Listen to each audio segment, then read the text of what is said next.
सत्यनारायण भगवान का दूसरा अध्याय। सूत जी बोले, हे ऋषियों, जिसने पहले समय में इस व्रत को किया है उसका इतिहास कहता हूँ, ध्यान से सुनो। सुंदर काशीपुरी नगरी में एक अत्यंत निर्धन ब्राह्मण रहता था। वह भूख और प्यास से बेचैन हुआ नित्य पृथ्वी पर घूमता रहता था। ब्राह्मणों में प्रेम करने वाला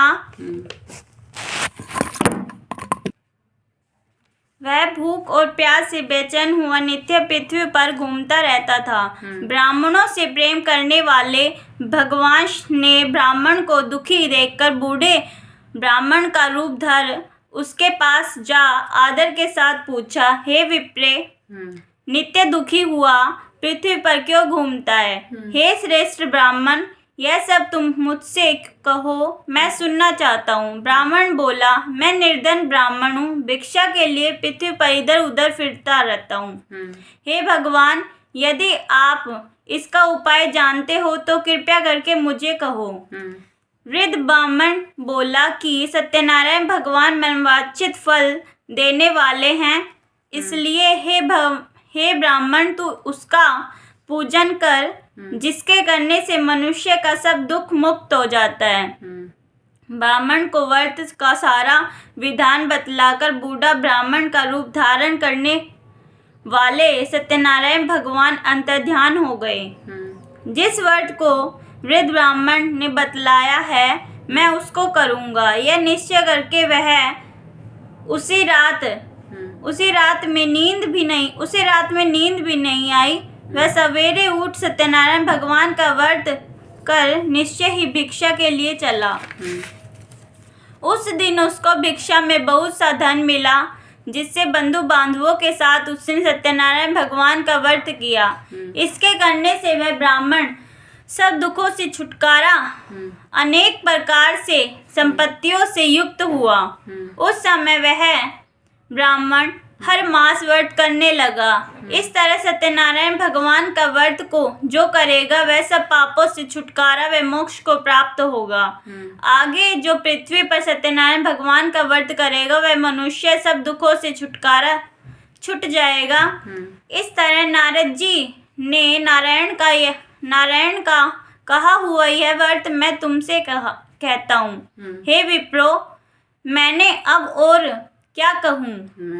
मैं और अब क्या कहूँ?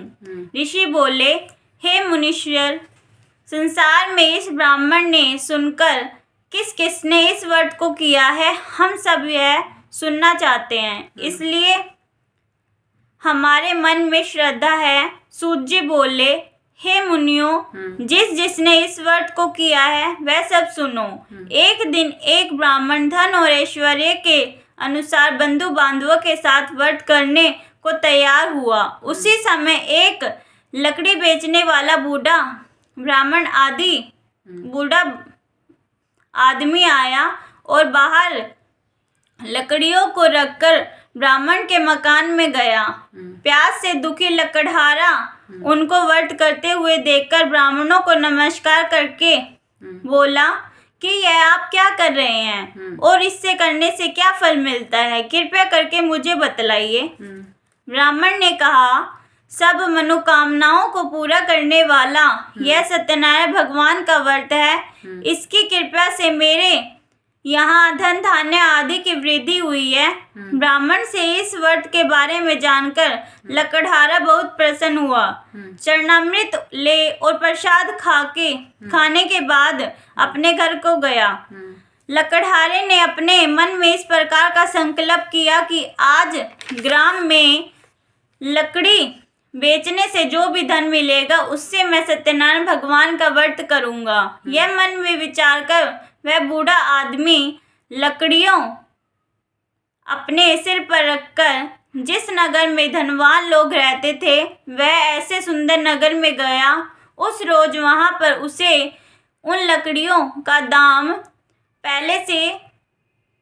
पहले दिनों से चुगना मिला। तब वह बूढ़ा लकड़हारा दाम ले और अति प्रसन्न हो पक्के केले की फली, शक्कर, घी, दूध, दही और गेहूं का चूर्ण इत्यादि सत्यनारायण भगवान के व्रत की कुल सामग्रियों को लेकर अपने घर आया। फिर उसने अपने भाइयों को बुलाकर विधि के साथ भगवान की पूजा की और व्रत किया। उस व्रत के प्रभाव से वह बूढ़ा लकड़हारा धन और पुत्री आदि से युक्त हुआ। संसार में समस्त सुख भोगकर वैकुंठ को चला गया। दूसरा अध्याय समापन। तीसरा अध्याय। सूत जी बोले, हे श्रेष्ठ मुनियों, अब आगे की कथा कहता हूँ, सुनो। पहले समय में उल्कामुख नाम का एक बुद्धिमान राजा था। वह सत्यवक्ता और जितेंद्रिय था। प्रतिदिन देव स्थानों पर जाता रहता था, गरीबों को धन देकर उनके कष्ट दूर करता था। उनकी पत्नी कमल के समान मुख वाली और सती साध्वी थी। भद्रशिला नदी के तट पर उन दोनों ने श्री सत्यनारायण भगवान का व्रत किया। उस समय में वहाँ एक साधु वैश्य आया। उसके पास व्यापार के लिए बहुत सा धन था। वह नाव को किनारे पर ठहराकर राजा के पास गया और राजा को व्रत करते हुए देखकर विनय के साथ पूछने लगा, हे राजन, भक्ति युक्त चित्त से यह आप क्या कर रहे हैं? मेरे मन में सुनने की इच्छा है, सो आप मुझे बतलाइए। राजा बोला, हे साधु, अपने बांधवों के साथ पुत्रादि की प्राप्ति के लिए महाशक्तिवान सत्यनारायण भगवान का व्रत पूजन किया जा रहा है। राजा के वचन सुनकर साधु आदर से बोला, हे राजन, मुझसे इसका सब विधान कहो, मैं भी आपके कथानुसार इस व्रत को करूँगा। मेरे भी कोई संतान नहीं है और इसके निश्चय ही संतान हो जाएगी मेरी। राजा से सब विधान सुन व्यापार से निवृत्त हो वह आनंद के साथ अपने घर गया। साधु ने अपनी स्त्री से संतान देने वाले इस व्रत को समाचार सुनाकर कहा कि जब मेरे संतान होगी तब मैं इस व्रत को करूँगा। साधु ने ऐसे वचन अपनी स्त्री लीलावती से कहे। एक दिन उसकी स्त्री लीलावती पति के साथ आनंदित हो सांसारिक धर्म में प्रवृत्त होकर सत्यनारायण भगवान के व्रत की कृपा से गर्भवती हो गई तथा 10वें महीने में उसके एक सुंदर कन्या को जन्म हुआ। दिनों दिन वह कन्या इस तरह बढ़ने लगी जैसे शुक्ल पक्ष का चंद्रमा बढ़ता है। कन्या का नाम कलावती रखा गया। तब लीलावती ने मीठे शब्दों में अपने पति से कहा कि जो आपने संकल्प किया था कि भगवान का व्रत करूँगा, अब आप उसे करिए। साधु बोला, हे प्रिय, इसके विवाह पर मैं करूँगा।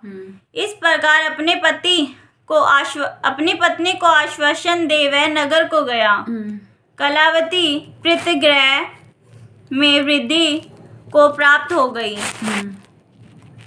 साधु ने जब नगर में सखियों के साथ अपनी पुत्री को देखा तो तुरंत दूत बुलाकर कहा कि पुत्री के वास्ते कोई सुयोग्य वर देखकर लाओ। साधु की आज्ञा पाकर दूत कंचन नगर पहुंचा और वहां पर बड़ी खोज और देखभाल कर लड़की के लिए एक सुयोग्य वाणिक पुत्र को ले आया।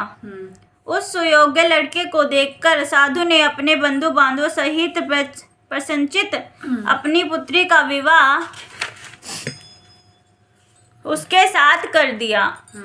किंतु दुर्भाग्य के साथ विवाह के समय भी उस व्रत को करने भूल गया। तब श्री भगवान क्रोधित हो गए, शाप दिया कि तुम्हें दारुण दुख प्राप्त होगा। अपने कार्य में कुशल साधु बनिया जमात सहित समुद्र सहित रतनपुर नगर में गया था। वहाँ दोनों ससुर जमाई चंद्रकेतु राजा के उस नगर में व्यापार करने लगे। एक रोज सत्यनारायण भगवान की माया से प्रेरित चोर राजा का धन चुराकर भाग रहा था, किंतु राजा के दूतों को आता देखकर चोर ने घबराकर भागते हुए सारा धन राजा का चुपचाप उन दोनों ससुर जमाई के पास रख दिया। जब दूतों ने उस साधु वैश्य के पास राजा के सारे धन रखा हुआ देखा तो वह दोनों को बांधकर ले गए और प्रसन्नता से दौड़ते हुए राजा के पास गए। समीप जाकर बोले, ये दोनों चोर को हम पकड़ के ले आए हैं, देखकर आज्ञा दें। तब राजा की आज्ञा से उनको कठोर कारावास में डाल दिया गया और उनका सब धन छीन लिया। सत्यनारायण भगवान की कृपा द्वारा उनकी पत्नी भी घर पर बहुत दुखी हुई। घर पर जो भी धन रखा था चोर चुरा कर ले गए। शारीरिक व मानसिक पीड़ा और भूख प्यास से अति दुखित हो अत्यंत अंत में चिंता में कलावती एक ब्राह्मण के घर गई। वहाँ उसने सत्यनारायण भगवान का व्रत करते हुए देखा, फिर कथा सुनी और प्रसाद ग्रहण करते हुए रात को घर आई। माता ने कलावती से कहा कि हे पुत्री, अब तक कहाँ रह गई थी? तेरे मन में क्या है? कलावती बोली, हे माता, मेरे मन में एक ब्राह्मण के घर श्री सत्यनारायण भगवान का व्रत देखा।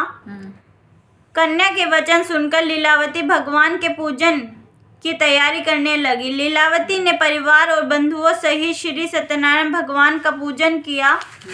वर मांगा कि मेरे पति और दामाद शीघ्र ही घर आ जावें। साथ ही प्रार्थना की कि हम सबका अपराध क्षमा करो। सत्यनारायण भगवान इस व्रत से संतुष्ट हो गए और राजा चंद्रकेतु को स्वप्न में दर्शन देकर कहा कि हे राजन, दोनों वैश्यों को प्रातः ही छोड़ दो। यह सब धन जो तुमने उनसे ग्रहण किया है उन्हें दे दो, नहीं तो मैं तेरा सारा धन, राज्य, पुत्र आदि सब नष्ट कर दूंगा। राजा से ऐसे वचन कहकर भगवान अंतर्ध्यान हो गए। प्रातः काल राजा चंद्रकेतु ने सभा में अपना स्वप्न सुनाकर फिर दोनों वाणिक पुत्रों को कैद से मुक्त कर सभा में बुलाया। दोनों ने आते ही राजा को नमस्कार किया। राजा मीठे वचनों से बोला, हे महानुभावों, भाविवश ऐसा कठिन दुख प्राप्त हुआ है, अब तुम्हें कोई भय नहीं है। ऐसा कहकर राजा ने उनको नए नए वस्त्राभूषण पहनाकर उनका जितना धन लिया था उससे ज्यादा दुगना देकर आदर सहित विदा किया। दोनों वैश्य अपने घर को चल दिए। तीसरा अध्याय संपन्न। चौथा अध्याय। सूत जी बोले, वैश्य ने मंगलाचार करके यात्रा आरंभ की और अपने नगर को चला। उसके थोड़ी दूर निकलने पर दंडी वैश्यधारी सत्यनारायण भगवान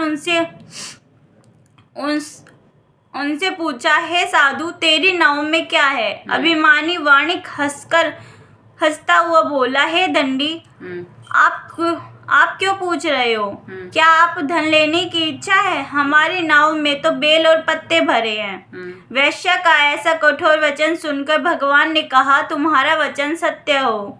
दंडी ऐसा कहकर वहां से दूर चले गए और कुछ दूर जाकर समुद्र के किनारे ठहर गए। दंडी के जाने पर वैश्य ने नित्य क्रिया करने के बाद नाव को ऊंची उठा देखकर अचंभा किया और नाव में बेल और पत्ते आदि देखकर मूर्छित हो जमीन पर गिर पड़ा।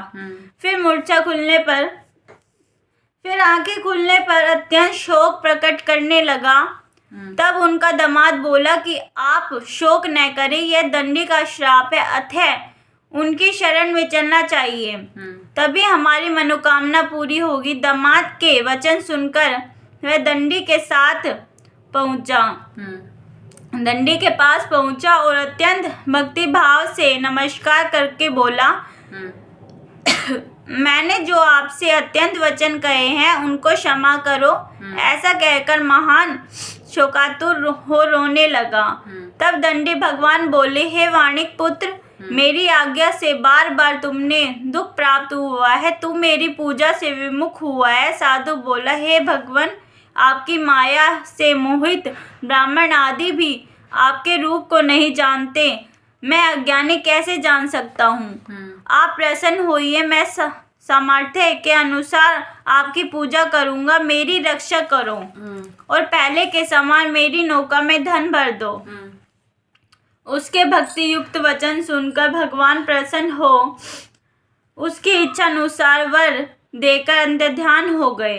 तब उन्होंने नाव पर आकर देखा कि नाव धन से परिपूर्ण है। फिर वह भगवान सत्यनारायण भगवान का पूजन कर साथियों सहित अपने नगर को चला।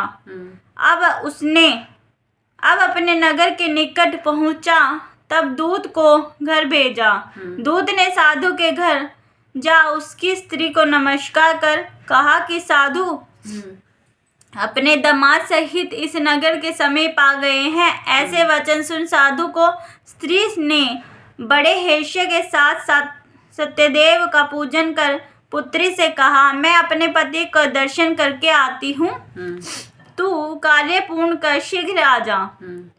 माता के ऐसे वचन सुनकर कलावती प्रसाद छोड़कर पति के पास गई। प्रसाद की अवज्ञा के कारण सत्यदेव फिर रुष्ट हो गए।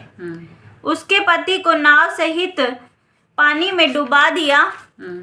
कलावती अपने पति को न देखकर रोती हुई जमीन पर गिर गई। इस तरह नौका को डूबा हुआ देखकर कन्या को रोता हुआ देखकर साधु दुखित हो बोला, हे प्रभु, मुझसे या मेरे परिवार से जो भूल हुई है उसे क्षमा करो।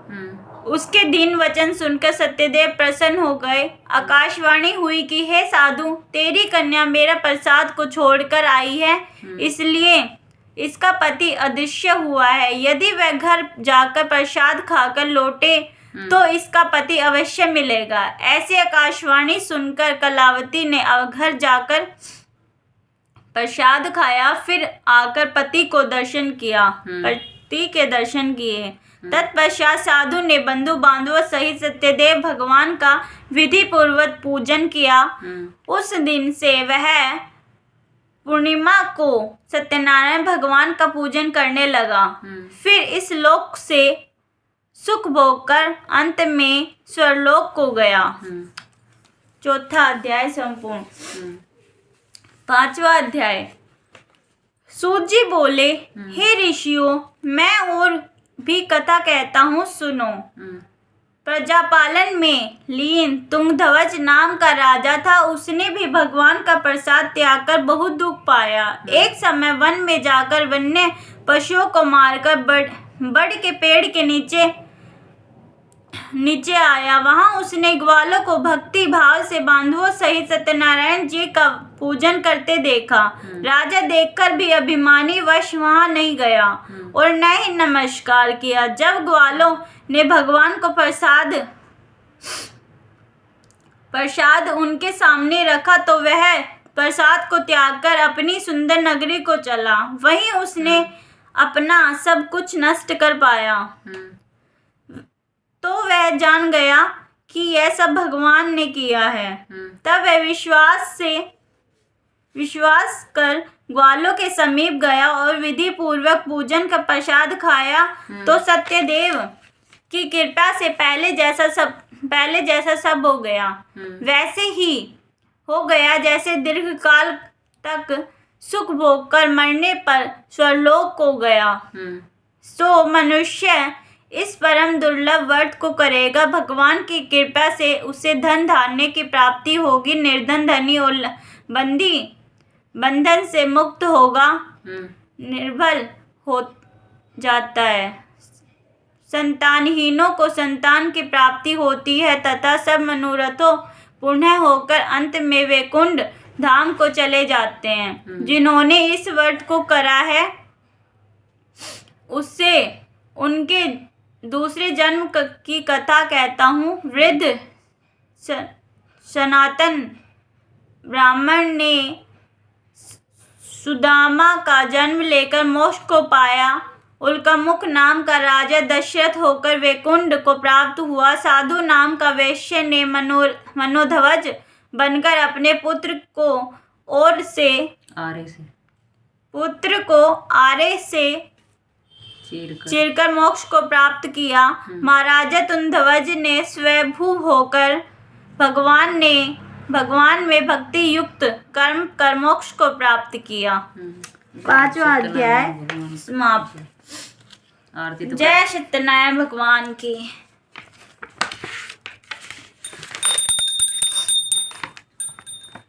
जय लक्ष्मी रमणा, जय लक्ष्मी